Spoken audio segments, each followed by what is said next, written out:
Ya, selamat datang di YouTube channel OBJR, YouTube-nya Anak Indonesia, di mana semua yang viral dibahas di sini dan nongkrong di sini.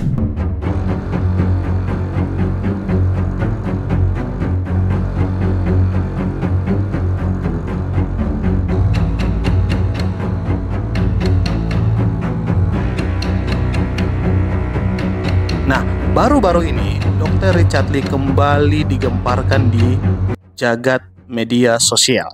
Bukan karena konten kecantikannya atau bukan karena isu tentang skincare yang dia jual, tapi ini karena keputusan besarnya yang mengejutkan banyak reaksi dari masyarakat Indonesia ketika dia resmi masuk Islam. Reaksi netizen Indonesia itu beragam, ada yang pro, ada yang kontra, bahkan ada yang meragukan Dr. Richard Lee. Bagaimana seharusnya kita menyikapi keputusan ini? Mari sama saya kita bahas secara objektif dengan penuh toleransi.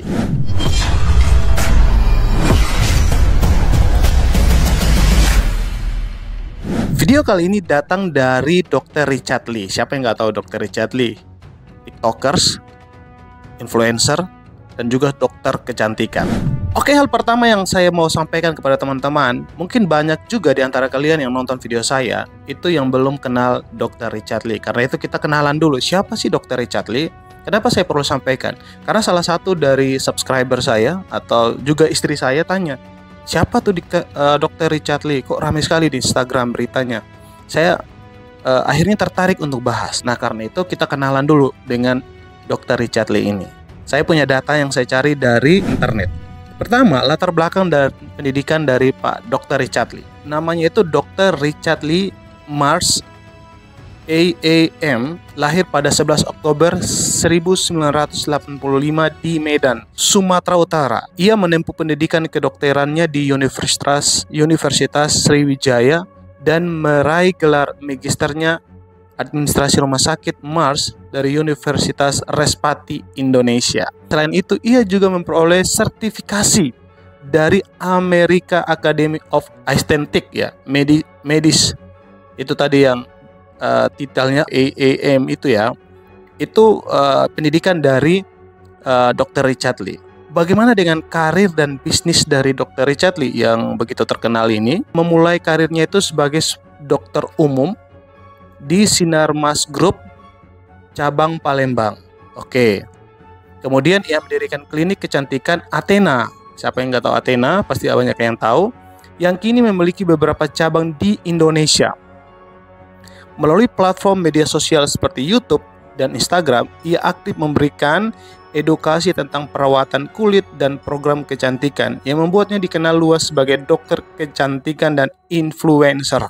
Oke, jadi dia ini punya spesialis bahas tentang ya masalah kecantikan lah. Makanya ada klinik Athena, itu di sana itu ada perawatan kecantikan. Siapa yang tertarik silakan cari Athena dan mampir di sana untuk ya buat kecantikan lah.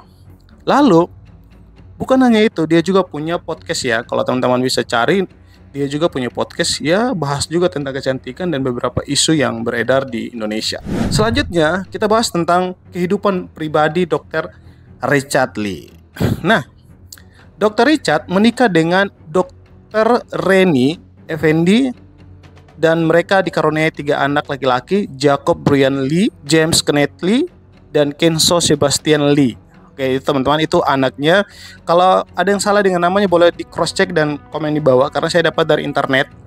Mohon dibantu untuk koreksinya. Dr. Richard Lee juga terkenal atau pernah dikenal dengan kontroversi dan kasus hukum yang sempat viral di beberapa tahun ke belakang.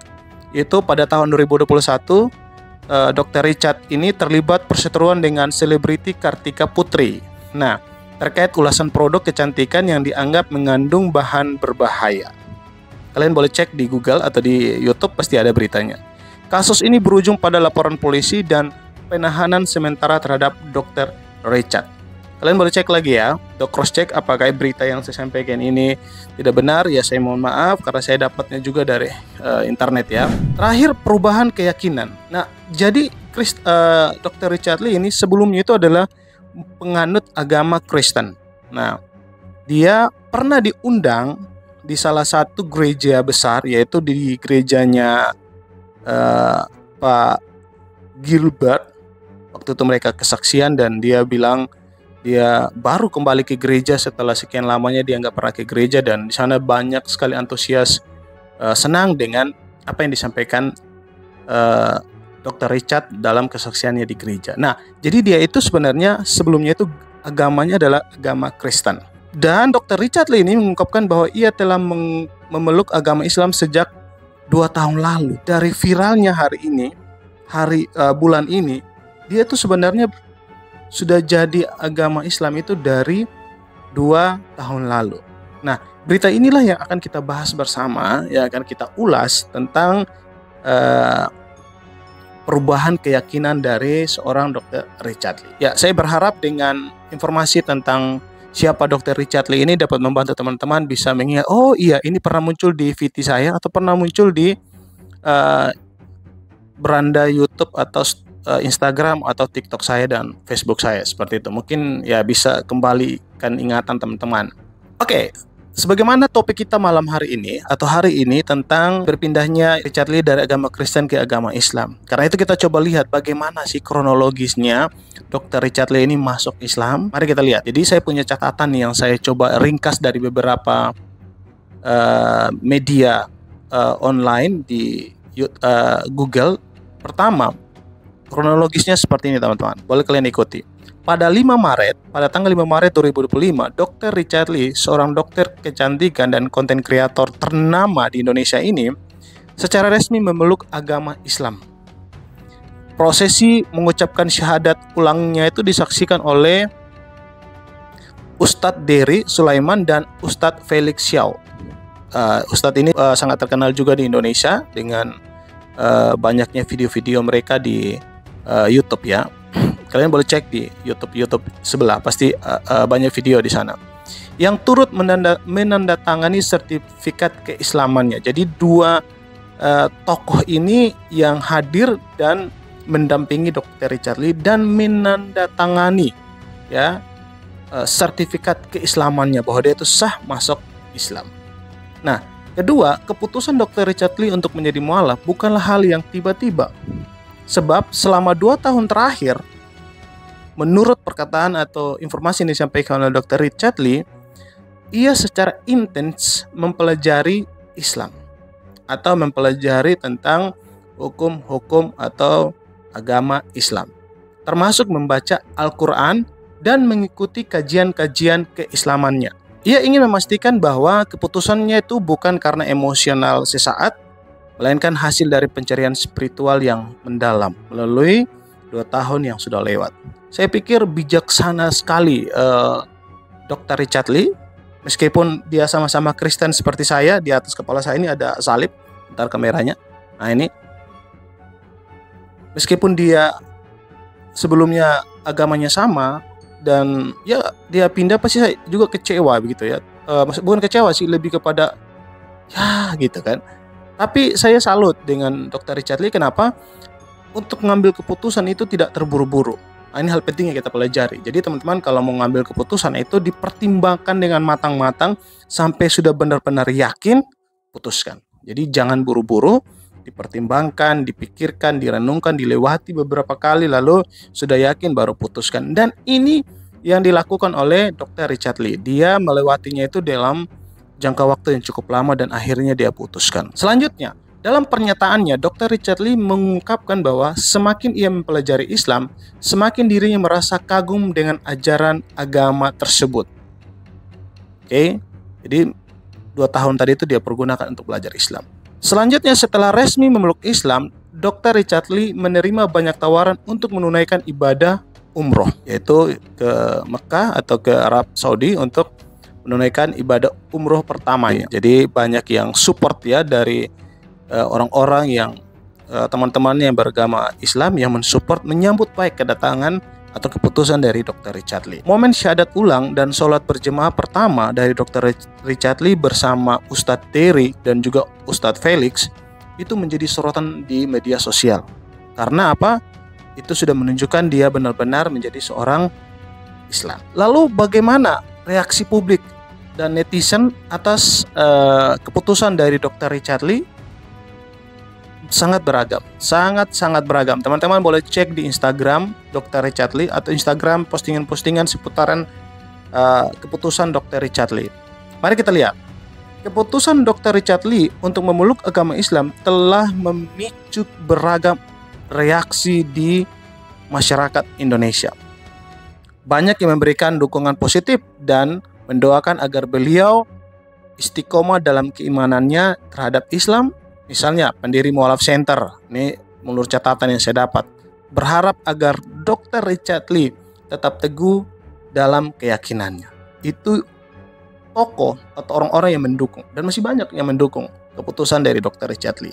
Namun sebaliknya, ada juga netizen yang meragukan ketulusan keputusan tersebut, menuduhnya sebagai upaya mencari popularitas atau keuntungan bisnis. Popularitas dan keuntungan bisnis. Dr. Richard Lee menanggapi tuduhan ini dengan menyatakan bahwa ia telah memeluk Islam sejak 2 tahun lalu, bukan karena kepentingan bisnis dan kepentingan popularitas. Sudah dibantah ya, bukan karena itu. Karena tadi di awal saya sudah jelaskan bahwa untuk mengambil satu keputusan ini dia sudah memikirkannya dengan matang dan pada akhirnya dia putuskan. Jadi banyaklah yang berpikir bahwa ini mau cari popularitas, ini mau cari keuntungan, ini mau cari atau demi bisnis dan lain sebagainya. Entahlah, banyak. Dan tadi sudah dijawab oleh Dr. Richard, dia mengatakan bahwa wah ini keputusan ini saya sudah putuskan sejak 2 tahun lalu, nggak ada masalah. Oke.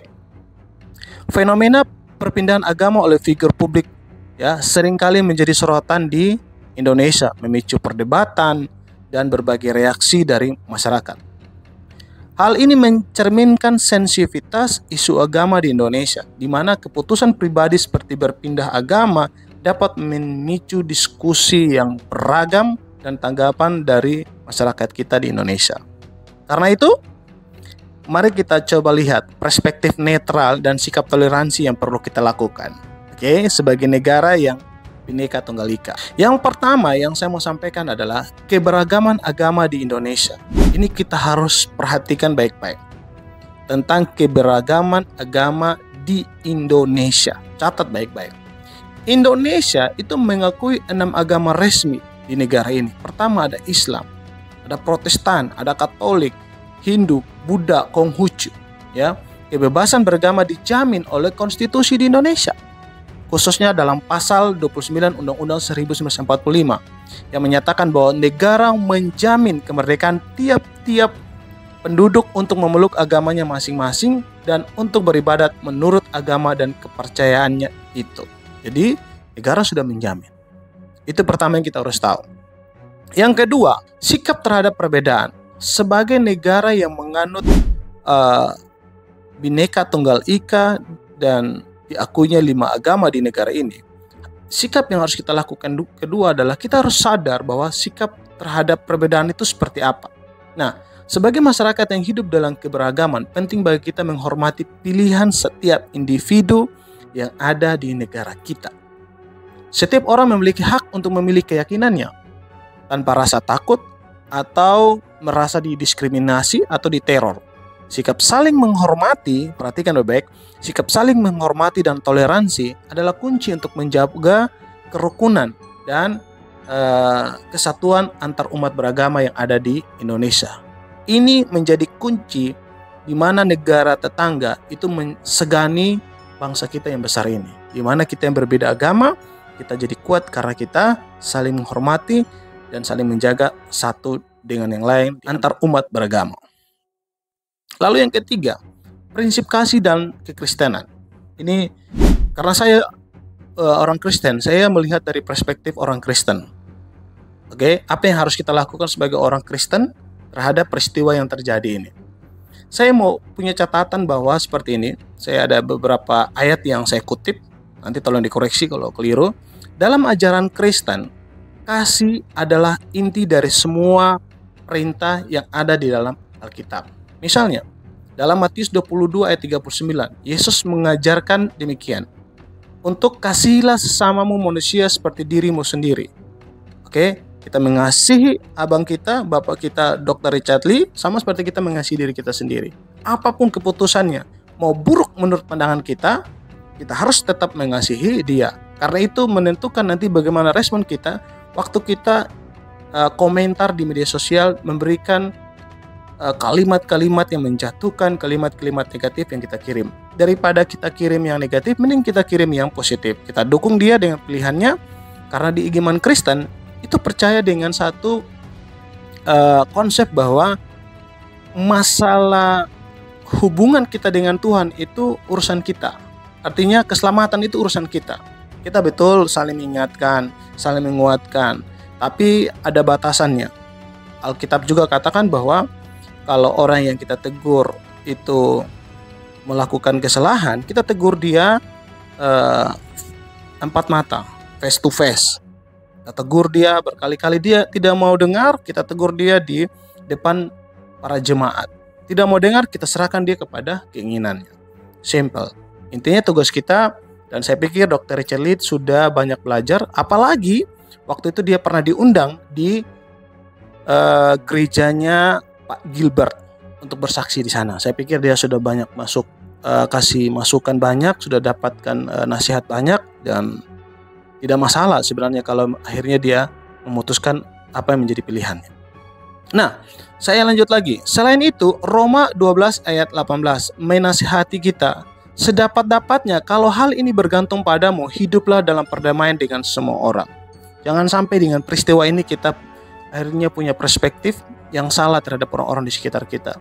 Mungkin ini terjadi di kehidupan Dr. Richard Lee. Bagaimana kalau terjadi di tengah keluarga kalian? Saya punya saudara perempuan, adik, saya panggilnya adik ya. Saya punya adik perempuan itu menikah dengan cowok yang beragama Islam. Kita keluarga seperti apa meresponinya? Ya karena kami di NTT, karena saya orang NTT, ya kami sangat menghargai keberagaman, perbedaan. Ya kita akhirnya menerima dengan lapang dada, sukacita apa menjadi keputusannya. Akhirnya sekarang dia menjadi Islam dan pakai kerudung dan mengikuti ajaran Islam. Padahal setiap malam di rumah itu setiap pagi itu kami ada ibadah bersama keluarga. Bahkan ada persekutuan dari tetangga-tetangga yang ikut ibadah. Tidak menjamin, tapi kita tetap mengasihi dia, kita tetap mendukungnya, dan apapun yang menjadi keputusannya, kita tetap melihat dia sebagai saudara dan kita tetap menjalin persaudaraan sebagaimana mestinya. Itu ajaran dari Kristennya, agama Kristen tetap menjaga supaya ada kedamaian. Nah, buat kalian teman-teman yang mungkin terlibat di dalamnya memberikan komentar-komentar yang menjatuhkan negatif, kalau kamu agama Kristen, belajarlah dari dua ayat ini. Kita diajarkan untuk saling mengasihi. Jadi jangan sampai kita jatuh dalam dosa gara-gara umpatan kita atau komentar-komentar kita yang kita tinggalkan di media sosial. Nah, selanjutnya teman-teman, ini yang paling serius yang saya mau sampaikan.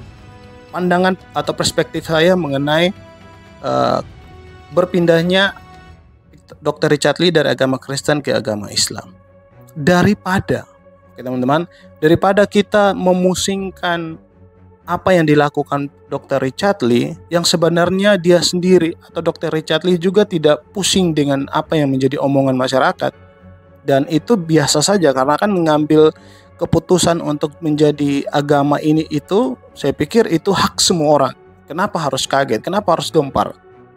Ya, karena itu biarkan. Ya, tetap kita melihat ada ajaran atau ada kalimat-kalimat yang bagus, ada contoh-contoh yang positif yang dilakukan Dr. Richard Lee, kita tetap ikuti dan kita tetap ambil yang baik, yang tidak baik kita sisihkan dan kita ambil yang baik. Nah, daripada kita memusingkan banyak waktu untuk bahas isu berpindah agama ini, mending kita sepakat sebagai anak muda, sebagai masyarakat yang aktif di media sosial, mari kita sama-sama serukan ya tindakan intoleransi yang ada di negara kita. Karena negara kita adalah negara yang menjamin setiap kita untuk beribadah. Mari kita menyerukan dan kita melawan bersama-sama, sepakat melawan bersama-sama intoleransi yang ada di negara kita. Sebagaimana yang sempat terjadi beberapa minggu lalu. Ya, ini contoh kasus. Itu pelarangan ibadah pada beberapa minggu lalu di gereja Katolik di Arca Manik, Kota Bandung, di mana saat mereka melakukan ibadah misa itu digeruduk oleh sekelompok orang supaya ibadahnya itu tidak boleh dilakukan atau di stop lah. Itu kan merupakan satu tindakan kita tidak saling toleransi di situ. Makanya ini yang perlu kita fokus ke sana. Makanya saya ajak teman-teman semua, kalau teman-teman lihat ada peristiwa seperti ini, mari kita sama-sama, kalau kamu ada di lokasi, datangi kantor polisi, laporkan peristiwa ini. Jangan diam dan jangan takut. Kita harus laporkan bahwa tindakan-tindakan pelarangan ibadah ini merupakan tindakan-tindakan yang melawan hukum. Karena kita dilindungi oleh hukum. Siapapun agama kita, kalau kita dilarang beribadah, kita harus segera melapor. Jadi teman-teman di luar sana yang nonton video ini, atau tolong teruskan video ini, kalau ada di lokasi kalian tindakan pelarangan ibadah, ayo silakan direkam, catat peristiwanya seperti apa, orang-orangnya seperti apa, difoto, divideoin, lalu laporkan ke kantor polisi. Kalau tidak mampan, naikkan di video, kita viralkan. Karena sekarang kalau tidak viral, tidak akan digubris. Kita sama-sama viralkan, kita tag, kita sama-sama berikan tagar, kita sama-sama bikin kata kunci yang dimana itu tetap naik dan jadi viral di Indonesia. Supaya apa? Dapat sorotan dan dapat atensi dari pemerintah. Nah, itu yang harus kita lakukan. Yang kedua yang kita harus lakukan adalah kita harus memberikan perlindungan terhadap kelompok-kelompok yang mendapat pelarangan ibadah tersebut dari aktivitas atau kegiatan anarkis dari orang-orang yang tidak toleransi terhadap sesamanya. Ini yang perlu kita harus seriuskan. Oke teman-teman, jadi saya berharap sebagai anak-anak yang cerdas ke depan, ayo sama-sama kita gaungkan jika ada tindakan-tindakan pelarangan ibadah. Nah, itu yang bisa saya tawarkan kepada teman-teman. Lalu ini tawaran terakhir kepada teman-teman semua yang nonton video ini. Ayo, pihak sekolah, pihak gereja atau agama-agama, supaya di kelompok-kelompok anak itu dikasih edukasi mengenai atau pendidikan atau sosialisasi mengenai nilai-nilai toleransi yang ada di Indonesia. Penting untuk memasukkan nilai-nilai toleransi di dalam kegiatan-kegiatan yang ada, supaya anak-anak itu mulai dari sejak dini itu belajar untuk menghargai orang-orang yang berbeda agama, orang-orang yang berbeda suku, orang-orang yang berbeda pendapat, supaya dia belajar untuk menghargai. Itu ayo sama-sama kita sampaikan supaya Indonesia ke depan semakin baik dan semakin akur, semakin satu dan semakin maju. Oke, itulah pembahasan kita mengenai Dr. Richard Lee. Ada banyak hal yang mungkin terlewatkan dari pembahasan saya dan mungkin ada yang tidak berkenan, tolong dimaafkan, dan jika ada hal yang dikoreksi dengan data-data atau informasi yang saya sampaikan, boleh komen di bawah sini supaya kita lebih bijak dan diperbaiki apa-apa yang salah. Bagaimana menurut kalian mengenai fenomena ini? Silakan bagikan komentar kalian di bawah sini ya, dengan sopan dan saling menjaga satu dengan yang lain. Jangan lupa untuk like, subscribe, dan di-share videonya supaya makin banyak orang yang mendapatkan informasi baik tentang isu-isu yang beredar di negara kita, dan juga semakin banyak yang paham tentang bagaimana menjaga Indonesia ini tetap rukun dan saling menjaga toleransi di Indonesia. Mari kita terus jaga keberagaman dan dengan sikap yang penuh kedamaian, sebagaimana Indonesia adalah negara yang damai ya, di mana negara kita adalah negara Bhinneka Tunggal Ika. Kita saling jaga satu yang dengan yang lain. Perbedaan tidak menjadi penghalang buat kita untuk sama-sama maju di depan. Indonesia, sampai jumpa.